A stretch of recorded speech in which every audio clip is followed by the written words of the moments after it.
सुप्रभात मंडळी. मी निलिमा पटवर्धन आणि आज 8 मार्च 2026 आंतरराष्ट्रीय महिला दिन. त्यानिमित्ताने एक छानशी गोष्ट सांगते. शीर्षक आहे गृहलक्ष्मी. एक लाकूड तोड्या होता. त्याला 4 मुलं होती. ते सगळे खूप आळशी होते बरं का. काही काम करायची त्यांची तयारी नसते आणि एकमेकांशी त्यांचं जराही पटत सुद्धा नसते. एकाचं तोंड इकडे एकाचं तोंड तिकडे असं काहीतरी चालले होते. दिवस ढकलत होते ते. त्यांच्या गावातल्या सावकाराला त्यांना रोज एक एक ढलप्यांचा गठ्ठा करून द्यायला लागायचा आणि त्या बदल्यात त्यांना तो सावकार 1 शेर ज्वारी देत असे.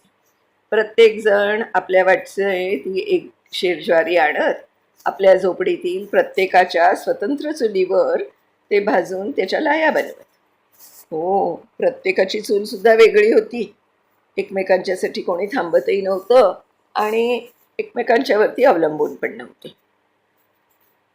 तर असं त्यांचं आयुष्य चाललं होतं. एक दिवशी त्या लाकूड तोड्याच्या शेजाऱ्याने त्याला विचारलं की अरे, तुझी मुलं आता मोठी झाली आहेत, त्यांचं लग्न का नाही करत? लाकूड तोड्या म्हणाला की अरे, आमच्याकडील परिस्थिती तुला माहिती आहे ना. मोठ्याचं लग्न होऊन इतकी वर्ष झाली पण अजून मी सुनबाईला घरी नाही आणलं. शेजारी म्हणाला हो ना, तू तिला आता घरी आणायला पाहिजेस. मुलगाही मोठा झालाय, ती मुलगी पण मोठी झाली असेल. लाकूड तोड्या गुस्सातच म्हणाला की तिचं तर नावच घेऊ नकोस. ती अपशकुनी आहे. ज्या वर्षी आमची सून झाली त्याच वर्षी माझी बायको गेली. तिला येतं बोलावून आणखी माझ्या घराचा सत्यानाश कशाला करू मी?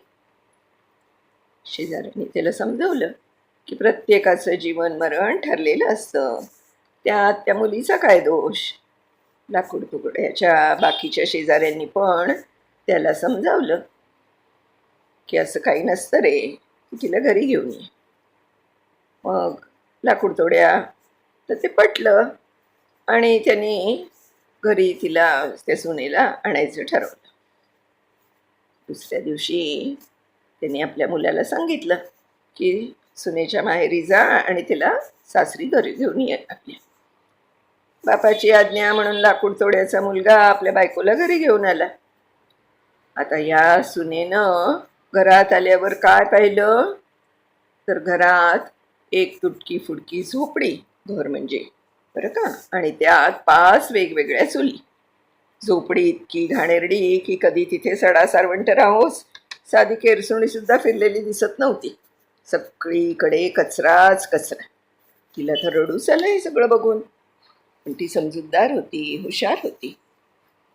तिनं पदर बांधला, शेजारच्या घरातून केरसुणी आणली आणि सगळं घर झाडून पुसून साफ केलं. फक्त एक चूल ठेवून बाकीच्या सगळ्या चुली तोडून टाकल्या. संध्याकाळी लाकूड तोड्या आणि त्याची मुलं घरी आली. घर स्वच्छ झालं बघून तर त्यांना छान वाटलं, प्रसन्न वाटलं. पण आपल्या सगळ्या चुली तोडलेल्या बघून त्यांना खूप राग आला. पण सुनबाई शांत होती. तिनं त्या सगळ्यांना बादलीभर पाणी दिलं, हातपाय स्वच्छ धुवून तिथे चटई अंथरली, त्याच्यावरती बसायला सांगितलं. त्या सर्वांनी आणलेली जी ज्वारी होती ना, ती घेऊन ती शेजारणीकडे गेली. तिच्या जात्यावर ती दळली, त्यातील अर्ध्या पिठाच्या भाकऱ्या बनवल्या आणि त्या सगळ्यांना गरम गरम खायला दिली. आता घरात इतक्या वर्षांनी भाकरी मिळाल्याचं बघून सगळेजण खूप खुश झाले. किती वर्षांनी असं छान जेवण गरम गरम त्यांना मिळालं होतं. सगळे मस्त झोपून गेले. सकाळी उठून सगळे पुन्हा कामावर जायला निघाले. तेव्हा तिनं उरलेल्या भाकरीचे 2-2 तुकडे प्रत्येकाला न्याहारी म्हणून दिले. सगळ्यांना खूप आश्चर्य वाटलं, कारण त्यांना असं न्याहारी वगैरे नेण्याची सवयच नव्हती ना. संध्याकाळी ते पुन्हा कामावरून परतले तेव्हा सुनबाईंनी उरलेल्या पिठातनं, म्हणजे कालचं जे उरलेलं पीठ होतं ना, त्यातनं पुन्हा भाकऱ्या बनवल्या. मग सगळे खुश झाले. तिसऱ्या दिवशी पुन्हा ते कामावर निघाले तेव्हा सुनबाईंनी सासरीबुवांना हळूच सांगितलं की तुम्ही सगळेजण थोडी थोडी लाकडं घरासाठी पण घेऊन याल का आपल्या? सुनबाई आल्यामुळे त्या सगळ्यांना छान गरम गरम जेवण मिळायला लागलं होतं. मग सगळे खुश होते. सगळ्यांना सांगितलं ठीक आहे, आणतो थोडीशी लाकडं. दिवशी त्यांनी त्या सावकाराला तर लाकडं दिलीच दिली आणि स्वतःसाठी पण घरासाठी एक एक मोळी प्रत्येकजण घेऊन आला. सुनबाई हुशार होती ना, तिने काय केलं, सगळ्या लाकडाच्या मोळ्या घेतल्या, ते शेजारणीला विकल्या. त्यातून तिखट मीठ मसाला असे जे आवश्यक वस्तू लागतात ना आपल्या रोजच्या जेवणासाठी ते विकत घेतले. पीठ होतं थोडंसं, त्याच्यातनं छान मस्तपैकी गरम गरम भाकऱ्या केल्या. ती मीठ मिरची आणली होती, त्याच्यातनं थोडासा खरडा बनवला, चटणी बनवली त्याची, आणि ते सगळ्यांना मस्त चटणी भाकरीचं जेवण दिलं. सगळे खूप खुश झाले. लाकूड तोड्या आता तिला लक्ष्मी म्हणू लागला. त्याच्या मनात जो आकस होता ना तिच्याबद्दल तो जरा हळूहळू कमी व्हायला लागला होता. तिचे दीर पण तिला लक्ष्मी बहिणी म्हणून संबोधू लागले. सुनबाईने घराच्या आसपासची जागासुद्धा स्वच्छ केली हळूहळू. तिथे मिरचीची रोपं, थोड्याशा भाजीची रोपं अशी सगळी लावली.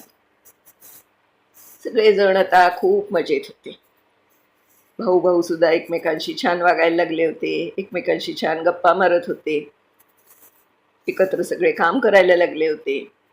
थोड्या दिवसांनी सुनबाईंनी म्हाताऱ्या सासरेबुवांना सांगितलं की बाबा, आता आपलं वय झालं आहे, आपल्याच्यानी एवढं कष्टाचं काम होत नाही, तर आपण असं करूया का की आपल्या घराच्या समोरच एक छोटासा ओटा आपण बांधून घेऊया आणि तिथे आपल्या घरात जी तयार होते ना भाजीपाला, मिरच्या, थोडेसे जे धान्य असतं ते सगळं असं विकायला ठेवूया आपण तिथे, आणि तुम्ही ते विकत जा.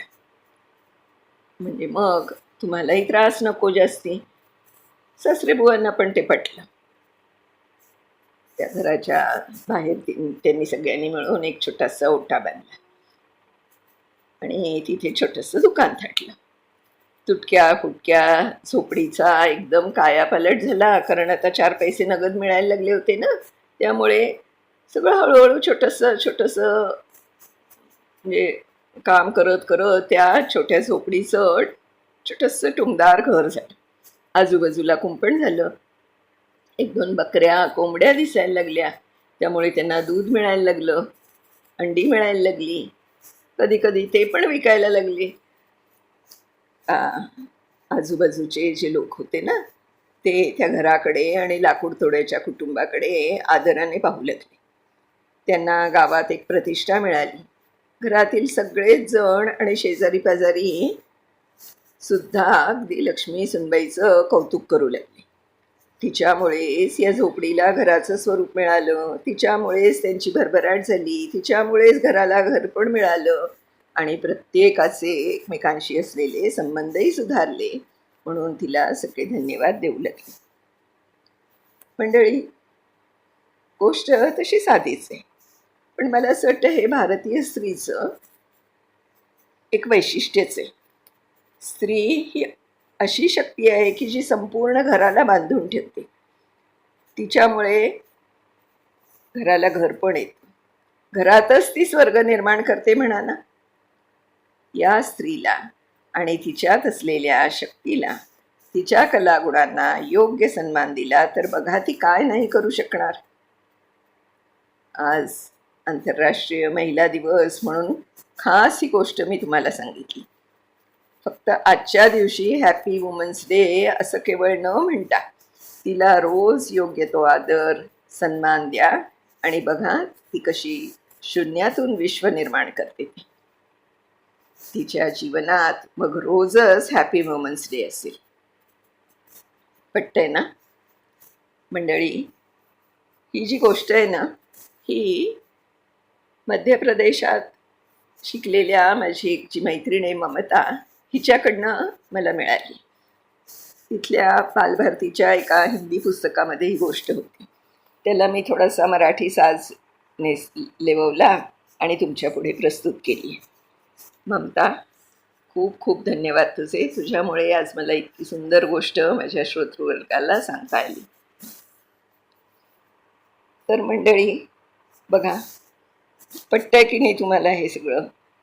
तर मला अगदी खास असं सांगावंसं वाटतं सगळ्यांनाच, स्त्री पुरुष सगळ्यांनाच, की स्त्रीला तिचा योग्य सन्मान द्या, तिच्या कलागुणांना वाव द्या.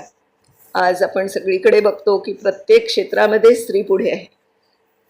अगदी वैमानिकांपासून ते एखाद्या म्हणजे डॉक्टरपर्यंत किंवा शिक्षक तर पूर्वी पण होत्याच, पण आता सुद्धा आहेतच. एखाद्या अगदी म्हणजे त्या काय म्हणतो आपण क्षेपणास्त्र वगैरे असलं सगळं जे असतं त्या ह्याच्यामध्ये इंजिनियर्स डॉक्टर सगळीकडे सगळ्या प्रत्येक क्षेत्रामध्ये आपल्याला स्त्री दिसते. पण हा जो स्त्रीचा गुण आहे ना, घराला घरपण देणं, त्यांना एकत्र बांधून ठेवणं घरातल्या मंडळींना, तो अतिशय महत्त्वाचा आहे आणि त्याच्यामुळेच स्त्री ही एक अलौकिक शक्ती बनते. तर खरंच अशा स्त्रियांना सन्मान दिल्यामुळेच आपण आंतरराष्ट्रीय जो महिला दिन आहे तो त्यांच्या आयुष्यात रोज रोज निर्माण करू शकू अशी माझी खात्री आहे. धन्यवाद. पुन्हा अशाच एका छानशा गोष्टीसह पुन्हा भेटणार आहोत. तोपर्यंत मी नीलिमा पटवर्धन आपली रजा घेते.